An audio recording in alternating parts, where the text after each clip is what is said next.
Right. Let me get the machine. I'm going to hand the microphone over so everybody can tell everybody else who they are and just say a little bit about themselves. It's only a kind of... Anybody else? You got down there's Alan Watts. You staying in that end or coming up this end? Yeah. He's the shy one. He doesn't... Monday afternoons, Alan Watts. Right, we have a photograph first.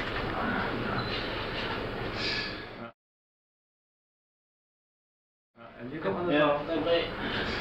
Right, I've got all these gentlemen here who are all presenters on the station, so I thought I'd just let them introduce themselves really, because they keep changing their names. Steve, I don't want to give you the wrong name out because you know what it's like. So I'll just send you this is, who's the newest? You? Yes. You're the newest, right? Newest this way, it's been around for years. Thank you. Hello, I'm Steve Anthony. Good evening to you. My first time down here, so yeah. Yes. What can I tell you? What would you like me to tell you? Any questions? Come on. Yeah, it's quite questions. He did shows for the station many years ago in the RS. What was it? In RSL. Well, I was quite involved behind the scenes in the 1980s, but couldn't declare my interest owing to who I was working for at the time.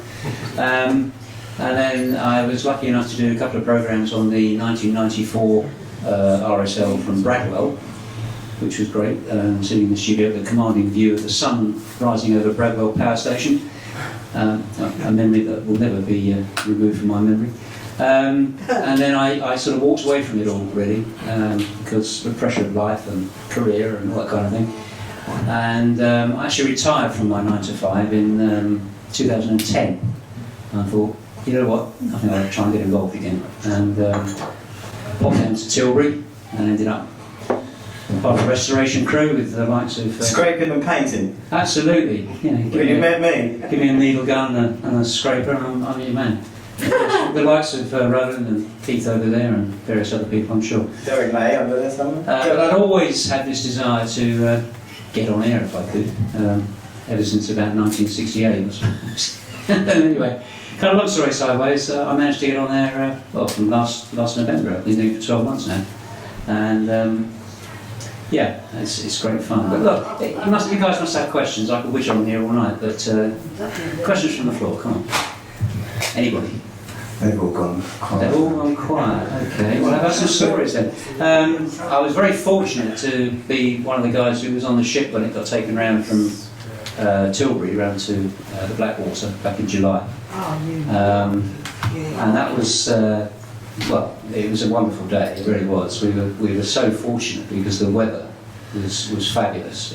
The water was flat, there was no wind, it was sunny, and you spent several hours at the Falls Head? And we spent several hours at the Falls Head, indeed we did. Well, because we couldn't tell anybody we were going until we'd actually gone, because Peter Moore was very concerned that, you know, we'd announce it and then for some reason we'd get stopped. In fact, there was a very tense half an hour at the lock gates at Tilbury while the PLA deliberated on whether we should go or we should stay. And I have to be honest, I thought Peter Moore and Peter Clayton's heads were going to explode with the tension. You could feel it, you know. But we did get away, and you've seen all the footage and the movies and photos and stuff. And I have to say, I learned the power of Facebook that day, because I went on Facebook, as some of you probably know. And it was extraordinary. I did the whole thing on my smartphone, which was glowing red hot at some points because you just couldn't keep up with it. And there was stuff coming in. I couldn't keep up with people were asking questions and all. But what was extraordinary was the speculation from everybody. You know, where are they going? Because we had to head out past the sandbanks and go sort of northeast, as you say, up to the top of the Falls Head and the end of the Gunfleet Sands. And the speculations we're going to Amsterdam, they're going back to the Not Deep, they're going... and it was a bit of fun, I have to say. I felt as though I was winding people up. I didn't mean to be, but it seemed silly to go too much. And Bob Leroy, I think, had already said we were going to the River Stour, I think, or the River Crouch, that's right. So I was delighted now to go back to him and say, wrong! But I think one of the memories I have of it was, apart from the actual journey up there, was when we stopped at the top. We had to stop for about probably a couple of hours while the tide turned, and we were exactly 3.5 miles off Frinton. And bearing in mind this was about 10 o'clock at night, and I said, why don't we try Frinton flashing? So I put this on Facebook, you know. What are we going to flash with? So I found this very large, careful, found this very large torch, and we were, you know, doing this business with the torch, and every now and again you see car headlights, you know, with actually people driving down to the front and turning right or something. It looked like a flash. What I didn't realise was a couple of the guys on the tug, which is a huge tug, were arch anoraks, right? And all of a sudden, the whole sea just lit up. They turned these very powerful spotlights on these tugs, you know. And this guy was giving it all illuminating Frinton from 3.5 miles out. Having said that, I don't think we got any flashing at all from the shore, which was a great shame. But then we realised that, of course, having moved on, all our listeners are probably tucked up in bed by 10:30 at night. Probably couldn't be bothered to get out of the front and flash. But no, it was a great day, it really was, and we got round to the Blackwater about 2 o'clock, and bearing in mind it was July, it was so warm. I was walking around in a t-shirt, you know, it was just extraordinary. But there we are, that was one sort of adventure, if you like. PM sent regards, by the way, I said I was coming down here tonight, and you know, the reason it's at the Blackwater as well, there was nowhere else to go at the time.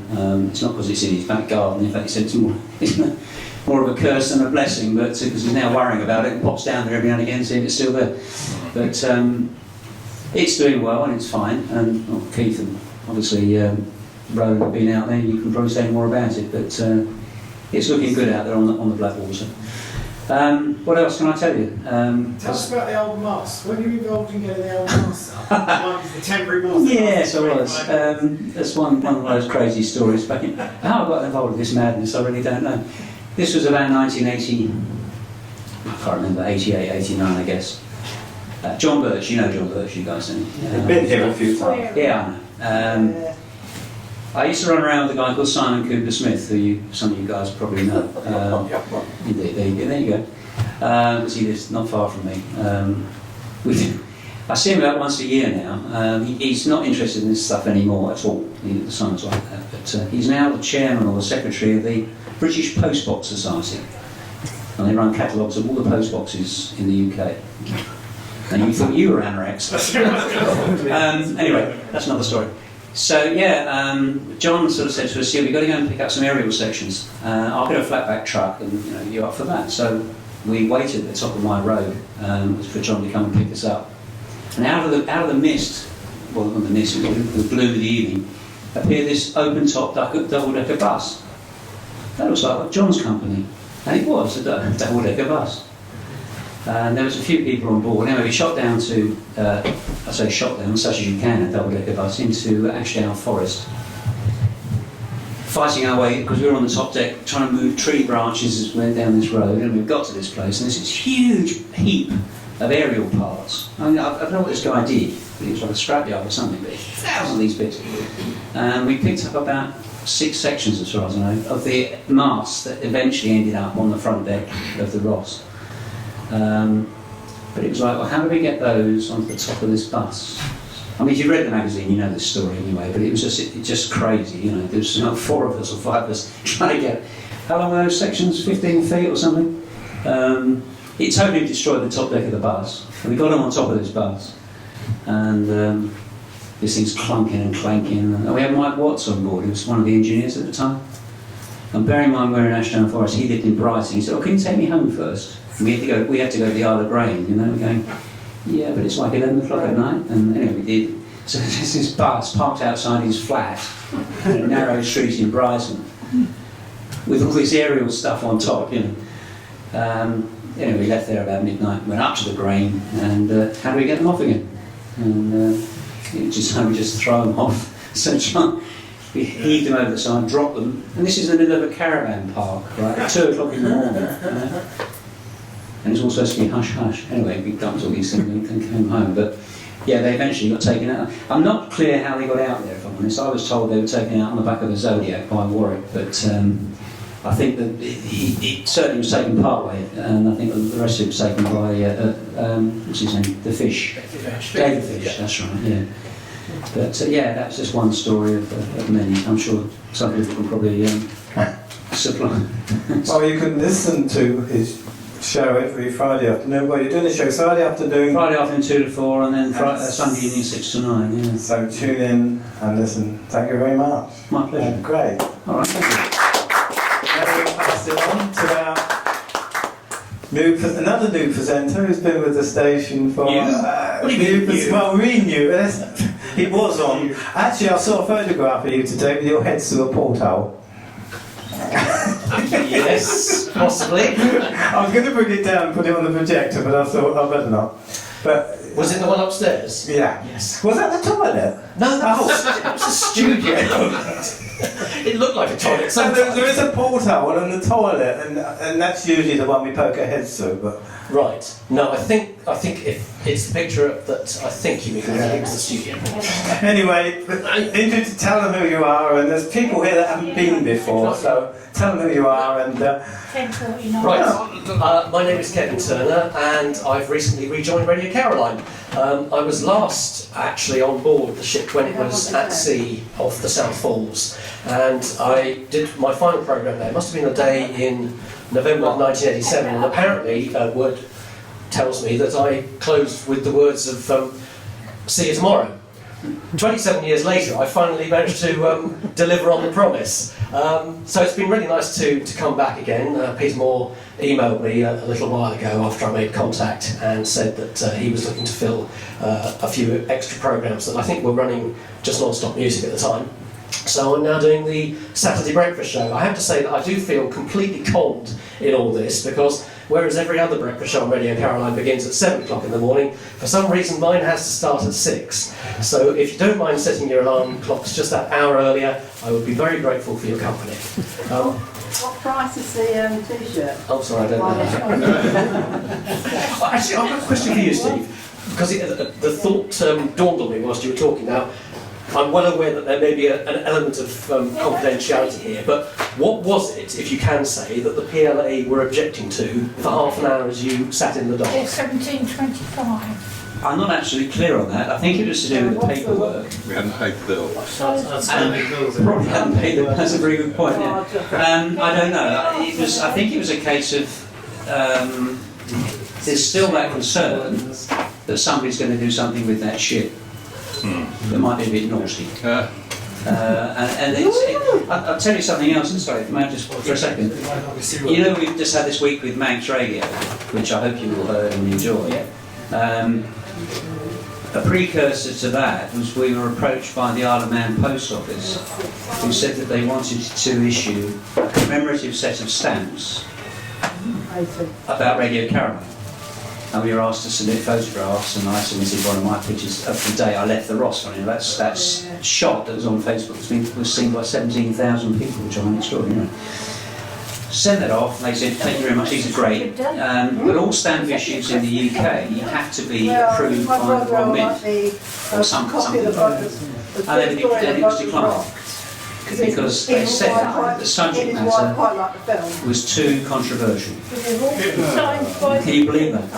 Ridiculous. Now apparently the Manx government summarily pissed off by that, and hence Manx Radio then said to us, okay, if you can't do that, we'll do this, and that's how we got. Oh, don't worry about it. That's what I understand. So we'll make it 80 then. Okay, Yeah. thank you very much. It's 80 then. I think that's my pen. Is that your bit down? Let me pass over. I have to say, the bills, PM, always pays the bills up on time. He's very quick with the bills, I know. He was, so, you know. Anyway, next we got Alan Watts. I'm only thinking about the bills because I remember when we left Maidstone, we weren't allowed to remove the studio equipment immediately, were we? So similar thing. But yeah, so if you tune in on Monday afternoons, 2 to 4, ahead of the Archive Roots Americana show, you'll get me. If you live locally and you remember the legendary student bar, the Frog and Frigate, that's where I started my DJ career back in the 1990s. And At the same time as that, I was also a studio assistant up at GLR radio station in London, and subsequently onto Radio 2, so I had a lot of behind-the-scenes experience in the studio, but not on air until Peter Moore very kindly invited me up to Maidstone. Dave Foster was my mentor, and I've been there for 10 years in April, and this man here was a major part of the programme in the early days because we worked as a double act. And in those days we had a telephone to take calls, didn't we? You used to get loads of calls. And he was the main man who looked after all the incoming requests and so on. So we were, this is like a reunion tonight. And I used to go and get the tea and the coffee and that And we had a great time up there. We miss it very much, don't we? And very shortly after I started at Caroline in 2005, we had the 7/7 bombings. And I was on air at that time. And Peter Moore phoned me up in the studio and said, the first thing he said was, "Who are you?" And I thought, well, that's great, I've been here 4 months and he doesn't know who's... but he said, can you tone down the music and not obviously play any references to bangs and what have you. So, never forget the 7/7 situation. And were you there that day? No, I wasn't there that day, no. I was on my own that day, but hopefully, if they let me carry on, I'll be there for another 10 years. But thanks for all your support, those who do listen, and hope you enjoy the music. Thank you very much. Right, we've got another presenter here who's been with the station probably longer than you, yeah, because this guy was on the Mi Amigo. So, we're getting in a twist. Right, carry on. Right, yes. I was going to say, I've been threatening coming down here for a little while. Finally made it. Yes, my name is Martin Fisher. I've been with Caroline for a very long time. I'm absolutely... You've heard the expression, the Eagles song, Hotel California. Check out anytime you like, but you can never leave. I think I'm proof of that, really. Yes, I started off back in early January of 1977. Probably most of you will have heard various bits of story. Where do I start? Where do I end? I was working out on the Mi Amigo both as a transmitter engineer and DJ, took it in turns, largely with Chicago. We'd sort of work opposite shifts, so when he was on or I was on, as we moved on through the years, those last 3 years or so. And in between times I did shows, and great time was had by all, apart from when we had our various problems and having to bail out and all the rest of it. Shall we fast forward on to getting re-involved in the present sort of situation with Caroline, and it must have been about, 1998, 99, I think, when, trying to think, basically, I think I'd vaguely heard about various RSLs, and I thought, it would be nice to get some of the old guys involved again, and I kind of worked out who Peter Moore might be, and I ended up writing him a letter, and he eventually wrote back to me to invite me to a broadcast that they were going to do with Johnny Walker and Ronan. Unfortunately, I was on holiday, and the letter was on my doormat when I got home, and the broadcast had already happened. So basically the timing all went wrong on that, but I said, well, I'll go meet up with Peter and have a chat with him, which I did, up in Highgate, and one thing led to another, and he said, well, you ought to go down to Maidstone and just sort of meet up with Johnny and Nigel were doing stuff. Yeah, okay, I'll do that one weekend, and I got down there and I think Johnny interviewed me, and I said, yeah, I'll come back and I'll do the odd show here and there. And at that point, of course, it all stopped, and it looked like it was the end, because the arrangement I think we had with EKR, was it EKR who came to an end? And it all looked very sticky for a while, as if the whole thing was folding up, but they managed to pull another rabbit out of the bag and get some airtime on what was the old EKR channel. And we were on the air at weekends, and I remember sort of going down and doing the odd sort of fill-in here and there at weekends. And then more and more people came back. We had Bob Lawrence return, and he started doing shows which he was, dare I say, pre-recording, and I thought, I could have a go at that. Instead of the odd show, I could do a regular, every week show.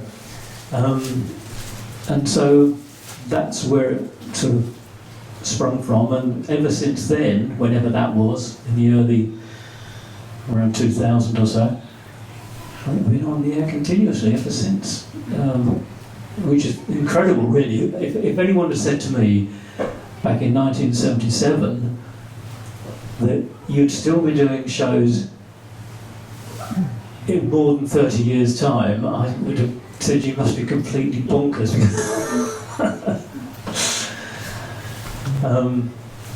So yeah, it's great that things are still continuing, and we can still wave the flag and keep that independent spirit of Caroline going.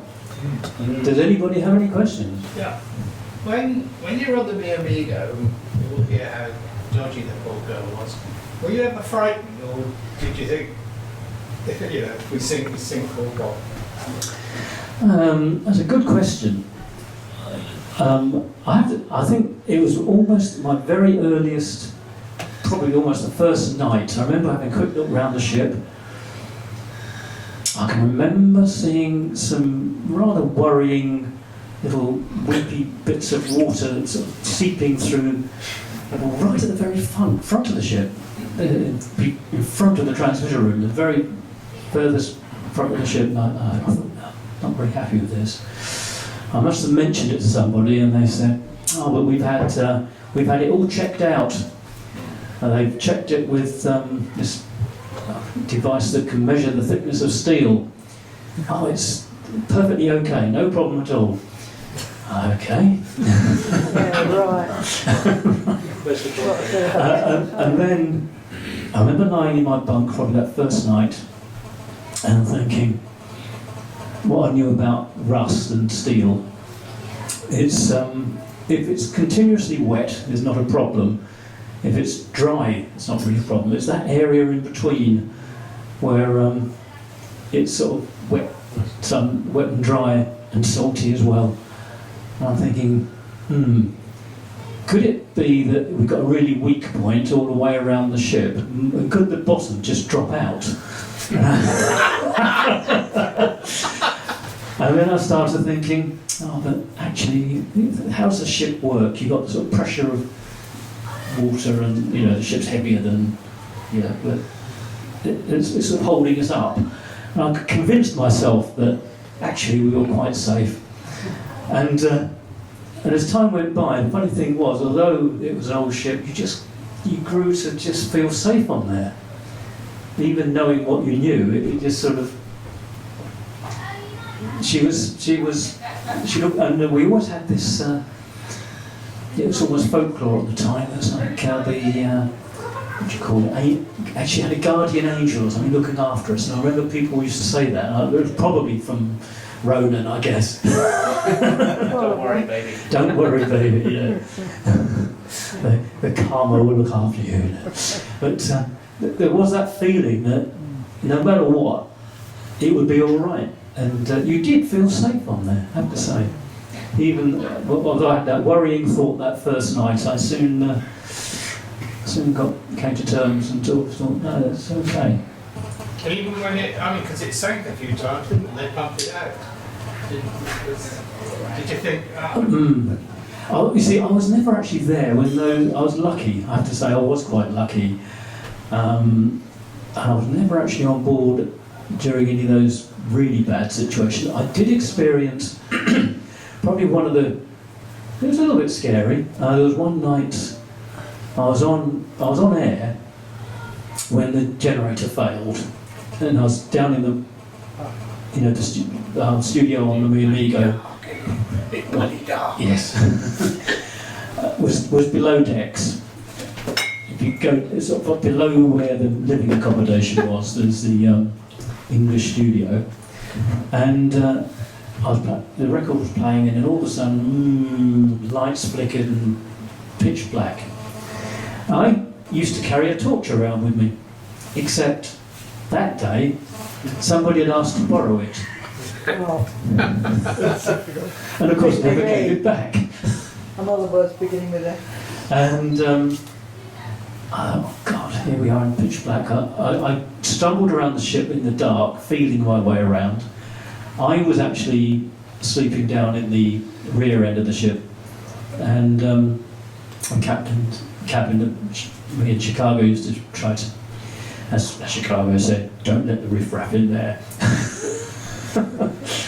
And I knew there was a torch down there, so I had to go out on deck. I think there was no moon that night, it was pitch black out on deck. You had to go along, there was an area down at the back with just a rope to hold at the side. You had to climb up a sort of wooden plank, and I mean, you think about it now, it was really very dangerous. Got down to the back, found a torch, and then found my way into the engine room to check out what was wrong, why the generator stopped. But before you got anywhere near it, you could hear running water. As you walked down the steps into the generator room, it was just gushing water coming from somewhere, because you don't know what you're going to find. I mean, is there a massive hole in the bottom of the ship or what? But it soon became clear that what the problem we had was that there was a cooling pipe to the generator that had burst. The water was pouring out of this pipe all over the generator, which had caused a trip on the generator to cut out and turn the generator off. So we were in complete darkness because of that. So, having discovered what the problem was, it wasn't too difficult to fix the pipe and get the thing running again and get back on the air. But I mean, that was not really sinking, but if we hadn't discovered the problem and fixed it, it could have soon become a bit of an issue. But yeah, we always kept an eye on the level of water in the bilge. Must admit, having spent a few more week or two on the Ross since it's been back in the Blackwater, we always go down and check the bilges every morning. Yeah, you do that, don't you, Keith, as well? You're always down there. Where's Keith? He's down the bilges, seeing how much water. He's got the line, the level all set. He thinks, right, if it goes any higher, get off quick. It's rock solid, it doesn't move. It doesn't take any well, we were on the Ross, us two, with these guys from the Manx Radio, and it was a great weekend. They were a great bunch of fellas, weren't they? Yeah.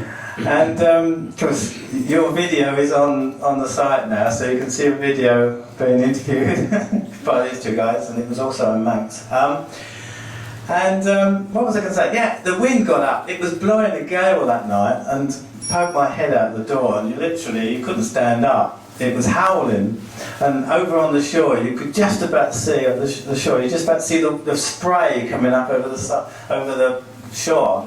And yet, we were rock steady. We just wasn't moving. You wouldn't have guessed it. I must say, the Ross, it amazes me just how dry the bilge is. I mean, I was used to the Mi Amigo, where there was always some water in there, and I just thought that was normal. I was always taught that you would always have some water in the bottom of the ship under the plates. But yeah, that was a regular thing we'd check on a regular basis, obviously, that the level wasn't excessive. I'm told though, if the Ross goes down, we'll be safe up on the Monkey Island, because it's not that deep under it.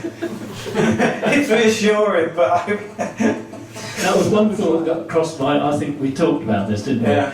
That for the first time in years, the Ross, and I did cross my mind that night when we slept out on the Ross and in the Blackwater. I thought, this is the first time for many years we're actually anchored somewhere where we could sink. Because I suspect in Tilbury there wasn't far to go with it.